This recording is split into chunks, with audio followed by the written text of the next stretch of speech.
ये मेरी फोटो डाल देंगे हम कोने में। माइक चेक कर लिया, वीडियो ऑन है, all good. So I hope you all can see me and hear me as well. One of the greatest things that I could possibly tell you in this lifetime is a mutual fund portfolio. Stock में निवेश हो ना हो, gold में हो ना हो, real estate में हो ना हो, ईटीएफ या फिर आरईआईटी टाइप की चीजों में हो या ना हो, स्मॉल केस आपके पास कोई हो या ना हो, FD, RD, PPF, national pension scheme, post office की कोई योजना या फिर सुख समृद्धि योजना आपके पास हो ना हो, बट आई ऑलवेज से कि एक म्यूचुअल फंड तो हर किसी के पास होना ही चाहिए। And if you are a pretty decent investor, you don't only need a single mutual fund, you need a fricking mutual fund portfolio. ठीक है, तो इस वीडियो में मैं यही बताने वाला हूँ, मैं अपने अपने पोर्टफोलियो आपको बताने वाला हूँ। ये presentation as you can see at the top मैंने बनाई थी 3 मार्च को। ठीक है, वीडियो बनाने का टाइम नहीं मिला, वीडियो हम आज बना रहे हैं, आज है 19 मार्च। ठीक है, तो अपन करेंगे शुरू with my own mutual fund portfolio, research based investing. Extra बातें भी बताऊंगा थोड़ी, लेकिन वो वीडियो के एंड में। अभी पोर्टफोलियो की बात करते हैं, पॉइंट की बात करते हैं,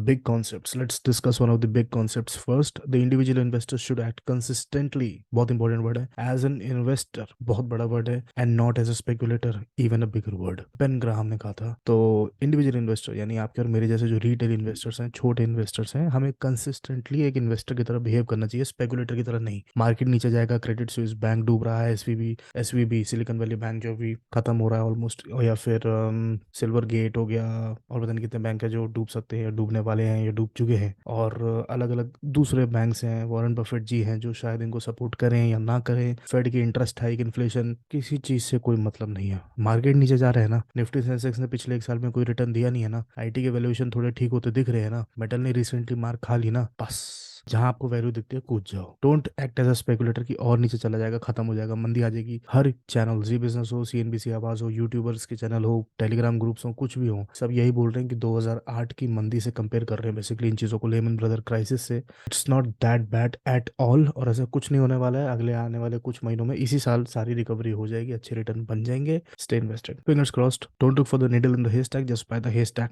म्यूचुअल फंड में एक सबसे अच्छी अप्रोच जो होती है वो ये होती है कि हम चुनिंदा चीजों को पिक नहीं कर रहे हैं, हम चुनिंदा चीजों को पिक करने वाले लोगों को पिक कर रहे हैं, और उनके भी कुछ फंड्स हैं, उनमें से हम कुछ चुनिंदा फंड्स पिक कर रहे हैं। हर फंड इंडिविजुअली खुद through its own fund manager stocks के अंदर निवेश करेगा, और हम फंड मैनेजर पे अपना बिलीफ रख रहे हैं, उनकी थीम, उनकी मेंटालिटीज के साथ सिंक में है, and we will simply stay invested, बाकी सारा काम वो कर लेंगे। That is what we are trying to do. ठीक है, जॉन बॉगल ने कहा था ये, वैनगार्ड के करता धरता है जिनके बहुत बड़े बड़े ईटीएफ हैं। क्राइटेरिया फिर for my T double M F portfolio, ये सब मैंने लास्ट टाइम बता दिया था कि निवेश हमेशा गोल के बेस पे होना चाहिए, डाइवर्सिफिकेशन होना चाहिए म्यूचुअल फंड पोर्टफोलियो के अंदर, कंट्री का बायस नहीं होना चाहिए, मल्टी कंट्री इन्वेस्टमेंट्स होने चाहिए, कंसिस्टेंसी होनी चाहिए यानी एसआईपीज होनी चाहिए, गवर्नेंस अच्छी होनी चाहिए, बैलेंस अवॉइड स्क्यूनेस रिडंडेंसी, एक ही एएमसी के स्टॉक नहीं भरने हैं, और एक ही फंड के अंदर प्राइमरीली निवेश नहीं करना है। डिटेल में अगर ये चीजें सुननी है, मैंने अच्छा खासा टाइम लास्ट टाइम वीडियो में दिया था, उसका लिंक मैं डिस्क्रिप्शन में दे दूंगा, उसको देखा जा सकता है इन सारे क्राइटेरिया को अच्छे से समझने के लिए। ठीक है, mutual funds revealed,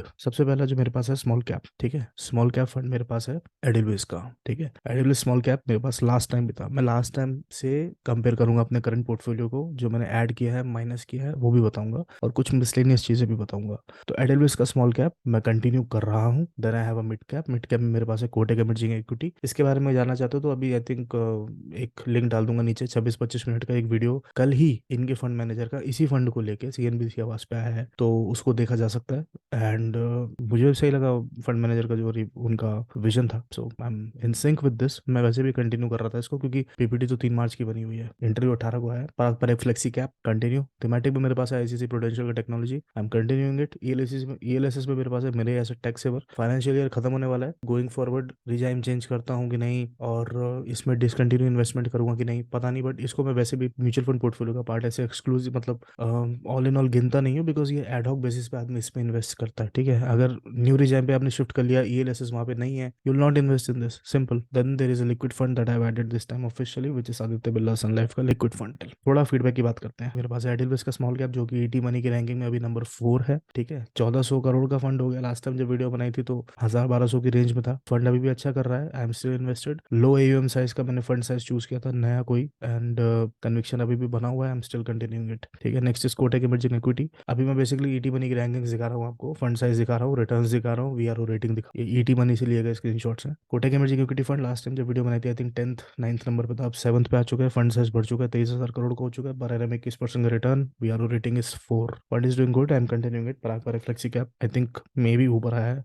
number 3, rating is still 5, consistency है, डाउनसाइड प्रोटेक्शन है। फॉरेन एक्सपोजर जो पहले यूनिट्स लगाई थी एटलीस्ट उनमें तो है ही, और न्यू इन्वेस्टमेंट्स भी अब ये ले रहा है, ठीक है। फंड साइज काफी ज्यादा है, और लास्ट टाइम 28,000 था शायद, अब 30,000 करोड़ की तरफ जा रहा है। रिटर्न ड्रॉप हो रहे हैं उतने सेटिस्फैक्टरी नहीं है, but it's a flexi cap fund, what you can you say. ICICI prudential technology still I am playing with the theme. इसमें आदित्य बिरला में और एसबीआई में लॉन्ग रन में ऑल इन ऑल कोई रिटर्न का ऐसा है नहीं मेजर डिफरेंस, टाटा वाले में भी नहीं है। बट हाँ, मैंने जैसे बताया ICICI is what I have continued since beginning. मेरे पास यही है, हाईएस्ट एयूएम साइज वाला फंड भी यही है थीम को लेके। I am still bullish on the IT theme. अब काफी करेक्शन हो चुका है, अब ज्यादा सेंसेबल है मेरे लिए इसमें इन्वेस्ट करना as compare to last year, ठीक है। लास्ट ईयर करेक्शन आया था, करेक्शन के बाद सेंसेबल था, अभी भी करेक्शन में ही है सॉर्ट ऑफ। पिछले एक साल में नेगेटिव डबल डिजिट में रिटर्न है, अभी भी मेरा कन्विक्शन स्ट्रांग है और मेरे को रखना भी होगा, क्योंकि 21 में और अर्ली 2022 में जब प्रीमियम वैल्यूएशन थे I was investing in it. So अब जब करेक्शन आ चुका है I must invest in it. इसी फेज के लिए म्यूचुअल फंड लिए गए थे कि आगे जाके जब ये गिरेंगे तो लोअर एनएवी पे कैसे लेंगे हम, इसलिए, ठीक है। तो जैसे कि मैंने बताया कि टेक फंड में इतना कोई ज्यादा डिफरेंस नहीं है, वो आगे चार्ट दिखाऊंगा वहां पे क्लियर हो जाएगा। मेरे ही एसेट एयूएम साइज ज्यादा है, फंड मैनेजर अच्छा है, लॉन्ग रन के लिए लॉक इन पीरियड अगर चाहिए इक्विटी फंड में टैक्स सेविंग के नाम पे, तो rating, fund size, fund manager, historical returns, ये सब चीजें बहुत इंपॉर्टेंट हो जाती हैं। इतनी इजीली आप साल 1.5 साल में एग्जिट नहीं प्लान कर सकते हो, ठीक है। सो मैंने बताया लास्ट टाइम भी, तो मेरे ये सेट इस वक्त आई एम कंटिन्यूइंग। लिक्विड फंड मैंने नया ऐड करा है, ठीक है। तो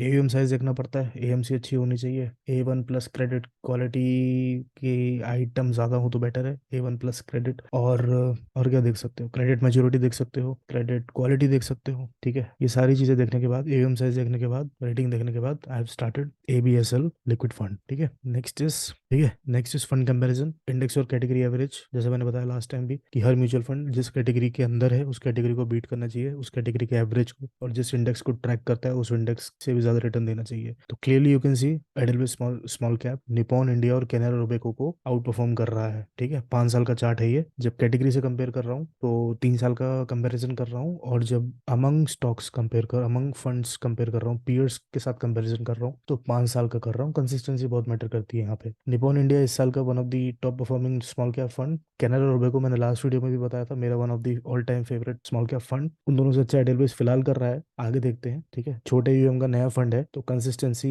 की उतनी श्योरिटी फिलहाल नहीं है, इसको बहुत ही क्लोजली ट्रैक करता हूँ मैं। 29.86 का एवरेज है कैटेगरी का, 30.46 का रिटर्न है मेरे फंड का, तो and it is better than other two, so अभी ठीक है। Kotak emerging is doing good between HDFC mid cap और एक्सिस मिड कैप फंड है, और इन दोनों एमसी के ये दोनों फंड बहुत ही फेमस है। तो कोटेक का बीच में चल रहा है फिलहाल, तो कंसिस्टेंसी है, सही चल रहा है, कंसोलिडेट हो रहा है, और कंज्यूमर गुड फाइनेंशियल्स में ज्यादा इन्वेस्ट है इनका। एक वीडियो का लिंक नीचे से डिस्क्रिप्शन डाल दूंगा, किसी को देखनी हो तो। इसी फंड के मैनेजर का कल ही एक लाइव इंटरव्यू आया है सीएनबीसी आवाज पे, तो वो देख रहा था मैं। मेरा स्टिल कन्विक्शन है इस फंड में, लास्ट टाइम से इसी में मतलब निवेश कर रहा हूँ। 24% रिटर्न दे रहा है, 22 अप्रोक्स की कैटेगरी एवरेज है, ठीक है। फ्लेक्सी कैप पराग पारिक, डाउट इसमें कम रहता है थोड़ा कि किधर इन्वेस्ट करें। 5 साल में पराग पारिक अच्छा कर रहा है, फॉरेन इन्वेस्टमेंट्स उतने नहीं हो पा रहे हैं, खैर 17 का एवरेज है, 23 इस फंड का रिटर्न है, डूइंग गुड, और कंसोलिडेट हो रहा है काफी टाइम से। कोई बहुत अच्छा रिटर्न नहीं आ रहा है, बट फ्लक्चुएशंस नहीं है उतने मैसिव जैसे मैं एक्सपेक्ट कर रहा था कि एकदम से इनका मेजोरिटी, मतलब इनका काफी अच्छा खासा चंक बाहर निवेश होता था, वो बंद हो गया है। नए इनफ्लोज बंद हो गए अमाउंट के,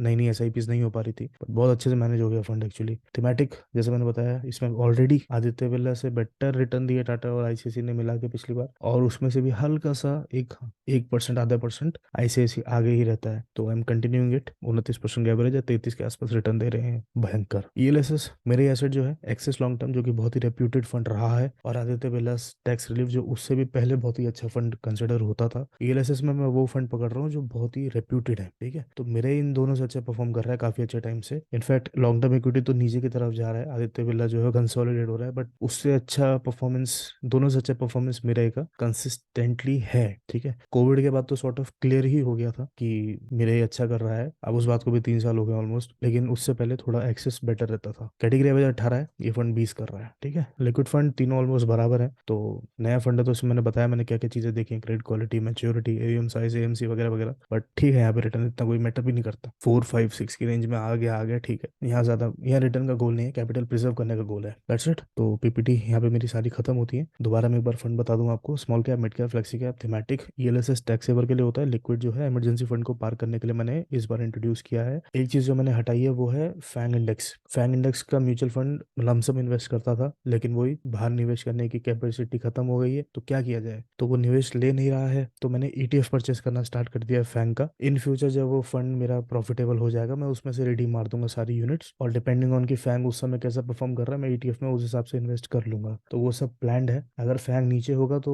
एक दो बारी में मैं ईटीएफ में ही वो पैसा डाइवर्ट कर दूंगा। अगर फैंग बहुत ही ऊपर होगा, मैं शायद बाकी म्यूचुअल फंड्स में वो पैसा डाल दूं। अगर नॉर्मल नॉर्मल चल रहा होगा तो नॉर्मल नॉर्मल तरीके से ईटीएफ खरीदते रहेंगे। लेकिन मैंने फंड कम करने के लिए उसको रिमूव कर दिया है, क्योंकि मेरे पोर्टफोलियो में उसकी वजह से एक रिस्क एपेटाइट भी मेरी काफी ज्यादा थी, जो मैंने उसको ले रखा था। हर किसी पे वो फंड होता नहीं है, वैसे भी नया फंड है, तो वो अमाउंट ही नहीं ले पा रहा था, तो उसमें मैं कंसिस्टेंटली कैसे इन्वेस्ट करता, राइट, उसमें वो डिसिप्लिन नहीं हो पा रहा था। प्लस काफी करेक्शन दिया उसने, और इसी समय इंडिया की लिमिट ब्रीच वो खत्म हो गई बाहर इन्वेस्ट करने की फॉरेन इक्विटीज में।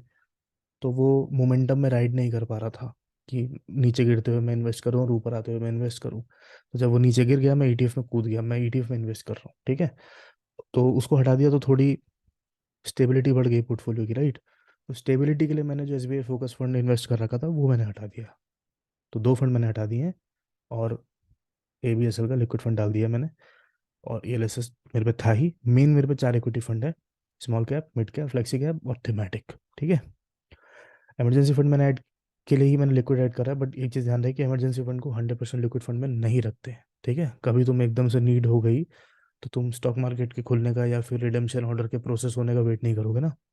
तो स्टॉक बेचना, फंड से पैसे निकालना, ये सब आइडियल नहीं होता है। थोड़ा क्रेडिट कार्ड चलाना भी सीखो, थोड़ा बैंक में कैश रखना भी सीखो, ठीक है। अब तो इंटरेस्ट फ्री कैश भी मिल जाता है for certain amount of time. तो उन सब चीज़ों से कई लोग डरते हैं कि भाई इन चक्करों में नहीं पड़ना, इंटरेस्ट इंटरेस्ट देना पड़ जाएगा।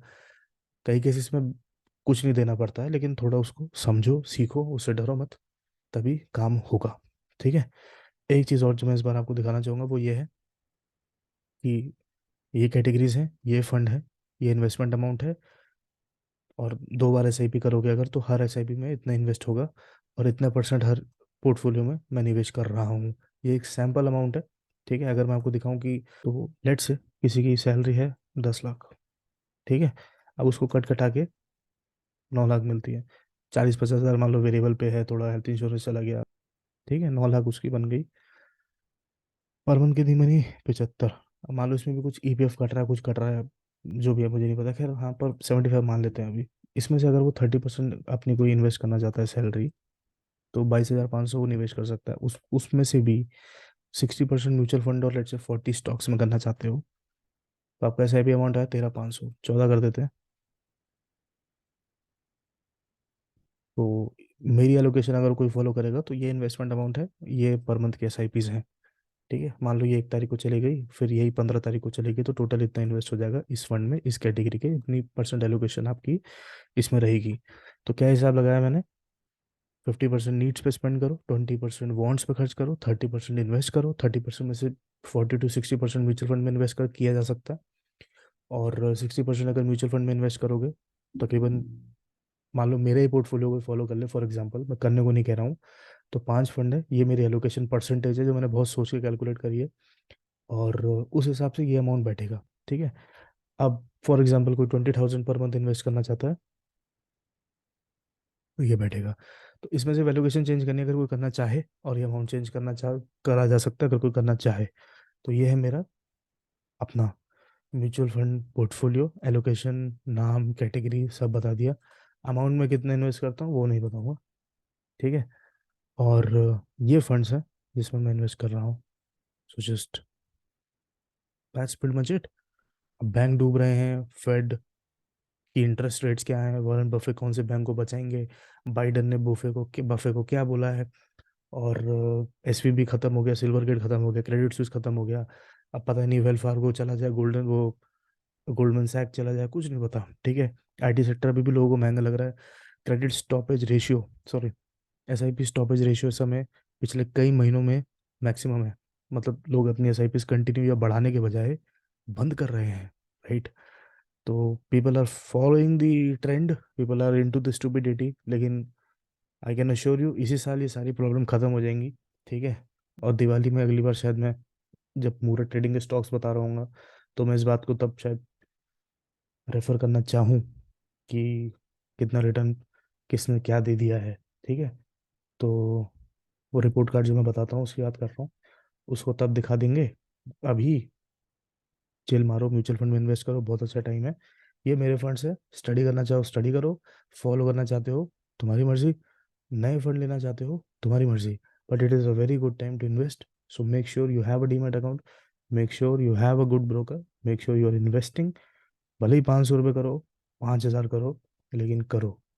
Corporate bond, balance advantage, hybrid fund, ये वो लार्ज कैप, ये सब मैं नहीं लेता हूँ। गोल्ड वोल्ड कुछ नहीं, हेजिंग पेजिंग कुछ नहीं। Long term investor, equity believer, risk manage करेंगे, इन्वेस्टमेंट कंसिस्टेंट करेंगे, और बस इन्हीं को करते चले जाएंगे। गंगा ना लेंगे, उम्मीद करते हैं, बाकी तो देखी जाएगी, वक्त ही बताएगा। तो हम क्या बोले। हाँ, एक चीज़ मैं बोल सकता हूँ कि अगर ये वीडियो पसंद आया तो मनी मन थैंक यू बोलते ना, बात मेरे तक पहुंच जाएगी। Be wise, stay cool, the vision picture, signing out, goodbye now, stay invested.